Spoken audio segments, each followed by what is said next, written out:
Hello friends, स्वागत है आपके अपने यूट्यूब चैनल डेल्टा स्टडी पे। दोस्तों, आज के सेशन में हम देखेंगे समान विज्ञान के टॉप 25 महत्वपूर्ण क्वेश्चन, जो कि सभी प्रतियोगी परीक्षाओं के लिए बहुत ही महत्वपूर्ण होने वाला है। तो चलिए बिना देरी करते हुए शुरू करते हैं। आज का सेशन का पहला क्वेश्चन है, एक रोगी के शरीर के अंदर देखने के लिए क्या उपयोगी है? तो प्रकाशीय तंतु उपयोगी होता है। ठीक है, ऑप्शन सी बिल्कुल सही उत्तर होगा। चलिए नेक्स्ट पॉइंट देखिए, इससे कुछ इंपॉर्टेंट पॉइंट दिया गया है। प्रकाश तंतु से रोगी के आंतरिक अंगों का परीक्षण किया जाता है। प्रकाशीय तंतु पूर्ण आंतरिक परावर्तन के सिद्धांत पर आधारित एक युक्ति यानी यंत्र है। प्रकाश सरल रेखा में गमन करती है। पूर्ण आंतरिक परावर्तन का उपयोग करके प्रकाश को एक वक्रीय मार्ग चलाया जा सकता है। ठीक है, चलिए नेक्स्ट क्वेश्चन देखिए। अगला क्वेश्चन है आपका, हाइड्रोजन बम किस पर आधारित है? तो दोस्तों, हाइड्रोजन बम जो है नाभिकीय संलयन पर आधारित है। ऑप्शन बी बिल्कुल सही उत्तर होगा। चलिए नेक्स्ट देखिए, इससे कुछ इंपॉर्टेंट पॉइंट दिया गया है। तो हाइड्रोजन बम का आविष्कार एडवर्ड टेलर ने 1952 में किया था। हाइड्रोजन बम परमाणु बम से 1000 गुना अधिक शक्तिशाली होता है और सूर्य का ऊर्जा का आधार हाइड्रोजन और हीलियम का संलयन है। ठीक है, तारों की ऊर्जा का आधार क्या है? तो हाइड्रोजन और हीलियम का संलयन है। परमाणु बम नाभिकीय विखंडन पर आधारित है। क्वेश्चन पूछेगा परमाणु बम किस पर आधारित है? तो नाभिकीय विखंडन पर आधारित है। और अगला है, न्यूट्रॉन बम का निर्माण सैमुएल कोहेन ने किया था। ठीक है, चलिए नेक्स्ट क्वेश्चन देखिए। अगला क्वेश्चन है आपका, वायु में प्रकाश का वेग सर्वाधिक होता है। तो इसका सही उत्तर लाल रंग में होगा। ठीक है, वायु में प्रकाश का वेग सबसे अधिक लाल रंग में होता है। चलिए नेक्स्ट देखिए, इससे कुछ इंपॉर्टेंट पॉइंट है। तो लाल रंग का तरंग दैर्ध्य सबसे अधिक होता है और बैगनी रंग का तरंग दैर्ध्य क्या होता है? तो सबसे कम होता है। ठीक है, लाल रंग का विक्षेपण सबसे कम होता है और बैगनी रंग का विक्षेपण सबसे ज़्यादा होता है। लाल रंग का अपवर्तनांक सबसे कम होता है और बैगनी रंग का अपवर्तनांक क्या होता है? तो सबसे ज़्यादा होता है। ठीक है, बैगनी रंग का प्रकीर्णन सर्वाधिक होता है और लाल रंग का प्रकीर्णन सबसे कम होता है। ठीक है, आकाश का रंग नीला प्रकीर्णन के कारण होता है। ठीक है, क्वेश्चन पूछे आकाश का रंग नीला किसके कारण होता है? तो प्रकीर्णन के कारण होता है। ठीक है, चलिए नेक्स्ट देखिए। अगला क्वेश्चन है आपका, फाइकोलॉजी में किसका अध्ययन किया जाता है? तो फाइकोलॉजी में शैवालों का अध्ययन किया जाता है। ठीक है, ऑप्शन ए बिल्कुल सही उत्तर होगा। चलिए नेक्स्ट देखिए, पॉइंट है कुछ इससे, शैवाल सोपोषी होते हैं और इसमें क्लोरोफिल पाया जाता है। ठीक है, शैवाल में क्या पाया जाता है? तो क्लोरोफिल पाया जाता है। और माइकोलॉजी में कवकों का अध्ययन किया जाता है। पेडोलॉजी में मिट्टी का अध्ययन किया जाता है और एंथोलॉजी में फूलों का अध्ययन किया जाता है। ठीक है, चलिए नेक्स्ट क्वेश्चन देखिए। अगला क्वेश्चन है आपका, किसे भविष्य का ईंधन कहा जाता है? तो दोस्तों, हाइड्रोजन को भविष्य का ईंधन कहा जाता है। ठीक है, ऑप्शन सी बिल्कुल सही उत्तर होगा। चलिए नेक्स्ट देखिए, इससे कुछ इंपॉर्टेंट पॉइंट है। तो हाइड्रोजन के तीन मुख्य समस्थानिक पाए जाते हैं, प्रोटीरियम, ड्यूटेरियम और ट्राइटेरियम। प्रोटीरियम को H11 कहते हैं और ड्यूटेरियम को H12 और ट्राइटेरियम को H13 में सूचित करते हैं। ठीक है, प्रोटीरियम में न्यूट्रॉन नहीं पाया जाता। हाइड्रोजन बम की खोज हेनरी कैवेंडिश ने 1766 ईस्वी में की थी। हाइड्रोजन का उपयोग हैबर विधि द्वारा अमोनिया के उत्पादन में किया जाता है। ठीक है, द्रव हाइड्रोजन रॉकेट ईंधन के रूप में प्रयुक्त होता है। और अगला है, गैसोलीन के उत्पादन में हाइड्रोजन का उपयोग किया जाता है। ठीक है, गैसोलीन के उत्पादन में किसका? तो हाइड्रोजन का उपयोग किया जाता है। चलिए नेक्स्ट देखिए। अगला क्वेश्चन है आपका, वायु प्रदूषण का संकेतक किसे माना जाता है? तो इसका सही उत्तर होगा ऑप्शन सी, लाइकेन को वायु प्रदूषण का सूचक माना जाता है। ठीक है, ऑप्शन सी बिल्कुल सही उत्तर होगा। चलिए नेक्स्ट देखिए। अगला क्वेश्चन है, वनस्पति घी के निर्माण में किसका प्रयोग किया जाता है? तो दोस्तों, इसका सही उत्तर होगा ऑप्शन डी, हाइड्रोजन का वनस्पति घी के निर्माण में प्रयोग किया जाता है। ठीक है, ऑप्शन डी बिल्कुल सही उत्तर होगा। चलिए नेक्स्ट देखिए, इससे कुछ पॉइंट है। तो हाइड्रोजन के द्वारा वनस्पति घी के निर्माण की प्रक्रिया को हाइड्रोजनीकरण कहते हैं। ठीक है, हाइड्रोजन के द्वारा वनस्पति घी के निर्माण की प्रक्रिया को हाइड्रोजनीकरण कहते हैं। हाइड्रोजन को भविष्य का ईंधन भी कहा जाता है। ठीक है, तारों की ऊर्जा का स्रोत हाइड्रोजन और हीलियम का संलयन क्रिया है। ठीक है, तारों की ऊर्जा का स्रोत क्या है, तो हाइड्रोजन और हीलियम का संलयन का क्रिया से होता है। ठीक है, चलिए नेक्स्ट देखिए। अगला क्वेश्चन है आपका, प्लाज्मा का मुख्य अवयव क्या है। तो प्लाज्मा का मुख्य अवयव क्या है, तो इसका सही उत्तर होगा ऑप्शन डी। ठीक है, जल। प्लाज्मा का मुख्य अवयव क्या है, तो जल है। ठीक है, ऑप्शन डी बिल्कुल सही उत्तर होगा। चलिए नेक्स्ट देखिए, इससे कुछ इंपॉर्टेंट पॉइंट है। तो प्लाज्मा क्या है, तो यह रक्त का अजीवित तरल भाग होता है।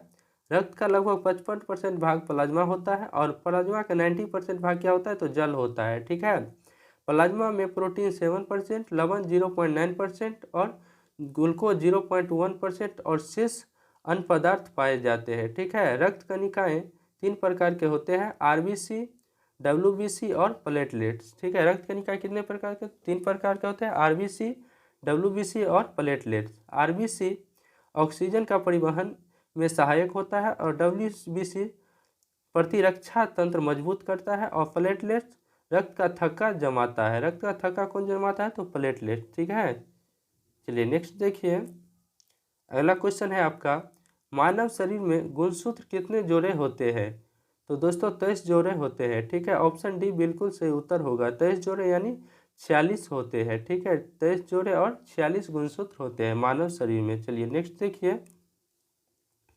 अगला क्वेश्चन है, सोल्डर मिश्रण है। तो दोस्तों इसका सही उत्तर ऑप्शन ए होगा, टीन और सीसा का मिश्रण होता है सोल्डर। ठीक है, सोल्डर टीन और सीसा का मिश्रण होता है। ऑप्शन ए बिल्कुल सही उत्तर होगा। चलिए नेक्स्ट देखिए। अगला क्वेश्चन है, दूध एक उदाहरण है। तो दोस्तों दूध जो है यह एक पायस का उदाहरण है। ठीक है, ऑप्शन ए बिल्कुल सही उत्तर होगा, दूध एक पायस का उदाहरण है। चलिए नेक्स्ट देखिए, इससे कुछ इंपॉर्टेंट पॉइंट है। तो दूध एक प्राकृतिक पायस है। दूध द्रव का परिक्षेपण है। ठीक है, दूध क्या है, तो द्रव में द्रव का परिक्षेपण है। पेट एक कृत्रिम पायस है। पेंट क्या है, तो एक कृत्रिम पायस है। और किसी गैस में द्रव या ठोस कणों का परिक्षेपण एरोसोल कहलाता है। किसी गैस में द्रव या ठोस कणों का परीक्षण एरोसोल कहलाता है। द्रव में गैस का परीक्षण झाग कहलाता है। यानी द्रव में गैस का परीक्षण क्या कहलाता है, तो झाग कहलाता है। और जेल का उदाहरण जेली और जेलेटिन है। जेल का उदाहरण क्या है, तो जेली और जिलेटिन। ठीक है, चलिए नेक्स्ट देखिए। अगला क्वेश्चन है, तारपीन का तेल निकाला जाता है। तो दोस्तों इसका सही उत्तर ऑप्शन बी होगा। ठीक है, चीट से तारपीन का तेल निकाला जाता है। ऑप्शन बी बिल्कुल सही उत्तर होगा। चलिए नेक्स्ट देखिए।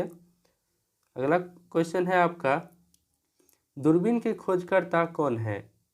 तो दोस्तों इसका सही उत्तर होगा ऑप्शन बी, हैंज लिपर से क्या है, तो दूरबीन के खोज करता है। ठीक है, चलिए नेक्स्ट देखिए। अगला क्वेश्चन है आपका, किस युक्ति में अस्थायी चुंबक का उपयोग किया जाता है। तो दोस्तों डायनेमो में अस्थायी चुंबक का प्रयोग किया जाता है। ठीक है, डायनेमो में अस्थायी चुंबक का उपयोग किया जाता है। चलिए नेक्स्ट देखिए। अगला क्वेश्चन है आपका, मानव शरीर का सामान्य तापमान क्या है। तो दोस्तों इसका सही उत्तर ऑप्शन ए होगा, 98.6 डिग्री फ़ारेनहाइट होता है मानव शरीर का सामान्य तापमान। ठीक है, 98.6 डिग्री फ़ारेनहाइट। ठीक है, चलिए नेक्स्ट देखिए। अगला क्वेश्चन है, हाइपोकैलमिया किसकी कमी से होता है। तो दोस्तों इसका सही उत्तर होगा ऑप्शन बी, पोटेशियम की कमी से हाइपोकैलमिया होती है। ठीक है, पोटेशियम की कमी से। चलिए नेक्स्ट देखिए। अगला क्वेश्चन है आपका, गन्ना प्रजनन संस्थान कहाँ अवस्थित है। तो दोस्तों इसका सही उत्तर होगा ऑप्शन ए, कोयम्बटूर में गन्ना प्रजनन संस्थान अवस्थित है। ठीक है, ऑप्शन ए बिल्कुल सही उत्तर होगा, कोयम्बटूर में गन्ना प्रजनन संस्था अवस्थित है। चलिए नेक्स्ट देखिए। कुछ इससे इम्पोर्टेंट पॉइंट है। तो कोयम्बटूर सूती वस्त्र के लिए प्रसिद्ध है। ये दक्षिण भारत का मैनचेस्टर कहा जाता है। ठीक है, कोयम्बटूर को दक्षिण भारत का मैनचेस्टर कहा जाता है। गन्ना की जन्मभूमि भारत है। गन्ना की जन्मभूमि कौन है? तो भारत है। सबसे अधिक गन्ना भारत में उत्तर प्रदेश राज्य में होता है। भारतीय दलहन शोध संस्थान कानपुर में स्थित है। भारतीय मौसम वेधशाला पुणे में अवस्थित है। ठीक है, भारतीय मौसम वेधशाला कहाँ अवस्थित है? तो पुणे में स्थित है। चलिए नेक्स्ट देखिए, अगला क्वेश्चन है आपका, मांस के लिए बकरी का कौन सा नस्ल प्रसिद्ध है? तो मांस के लिए बकरी का कौन सा नस्ल प्रसिद्ध है? तो ब्लैक बंगाल। ठीक है, ब्लैक बंगाल मांस के लिए बकरी का नस्ल प्रसिद्ध है। ठीक है, ब्लैक बंगाल। चलिए नेक्स्ट देखिए, अगला क्वेश्चन है, विद्युत क्षमता का ऐसा मात्रक क्या है? तो विद्युत क्षमता का ऐसा मात्रक वाट है। ठीक है, ऑप्शन ए बिल्कुल सही उत्तर होगा। विद्युत क्षमता का ऐसा मात्रक वाट है। चलिए नेक्स्ट देखिए, अगला क्वेश्चन है, बोरोन एक है। बोरोन क्या है? तो बोरोन एक उपधातु है। ठीक है, बोरोन क्या है? तो बोरोन एक उपधातु है। ऑप्शन बी बिल्कुल सही उत्तर होगा। चलिए नेक्स्ट देखिए, अगला क्वेश्चन है आपका, किसी शैवाल का उपयोग कृत्रिम लकड़ी बनाने में होता है, यानी किसी शैवाल का उपयोग कृत्रिम लकड़ी बनाने में होता है। तो एलिजीन का उपयोग होता है। ठीक है, एलिजीन का उपयोग कृत्रिम लकड़ी बनाने में होता है। चलिए नेक्स्ट देखिए, अगला क्वेश्चन है आपका, चूहे के विष में किसका प्रयोग किया जाता है?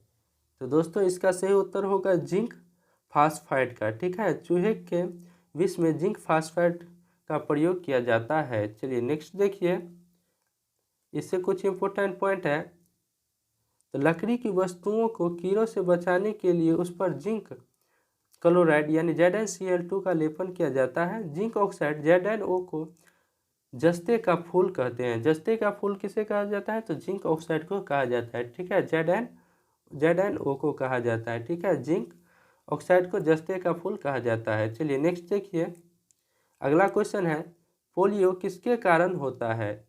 तो दोस्तों इसका सही उत्तर होगा विषाणु के कारण। ठीक है, पोलियो विषाणु के कारण होता है। ऑप्शन डी बिल्कुल सही उत्तर होगा। चलिए नेक्स्ट देखिए, अगला क्वेश्चन है, माचिस के निर्माण में किसका उपयोग होता है? तो दोस्तों इसका सही उत्तर लाल फास्फोरस का होगा। ठीक है, माचिस के निर्माण में लाल फास्फोरस का उपयोग किया जाता है। ठीक है, चलिए नेक्स्ट देखिए, अगला क्वेश्चन है आपका, बेकिंग सोडा के रूप में प्रयोग किया जाता है, मतलब बेकिंग सोडा के रूप में किसका प्रयोग किया जाता है? तो दोस्तों सोडियम बाइकार्बोनेट का प्रयोग किया जाता है। ठीक है, बेकिंग सोडा के रूप में। चलिए नेक्स्ट देखिए, इससे कुछ इंपॉर्टेंट पॉइंट है। सोडियम बाइकार्बोनेट का अनुसूत्र क्या होता है? NaHCO3 होता है और इसका प्रयोग अग्निशामक यंत्र, बेकरी उद्योग आदि में होता है। ठीक है, सोडियम बाइकार्बोनेट का। सोडियम सल्फेट को गोबर लवण यानी ग्लोवर लवण भी कहते हैं। ग्लोवर लवण किसे कहते हैं? तो सोडियम सल्फेट को ग्लोवर लवण भी कहते हैं। धोवन सोडा को सोडियम कार्बोनेट कहते हैं। ठीक है, सोडियम कार्बोनेट का अनुसूत्र क्या होता है? तो Na2CO3 होता है। सोडियम कार्बोनेट का उपयोग ग्लास उद्योग में भी होता है। ठीक है, सोडियम क्लोराइड का अनुसूत्र क्या होता है? तो NaCl होता है। ठीक है, इसे साधारण नमक भी कहा जाता है। ठीक है, इसी के साथ ये हमारा वीडियो एंड होता है और यह वीडियो आप लोगों को कैसा लगा कमेंट सेक्शन में ज़रूर बताइएगा और इसी तरह का वीडियो देखने के लिए हमारे चैनल को सब्सक्राइब ज़रूर कर लीजिएगा। चलिए तब तक के लिए बाय बाय, मिलते हैं नेक्स्ट वीडियो में।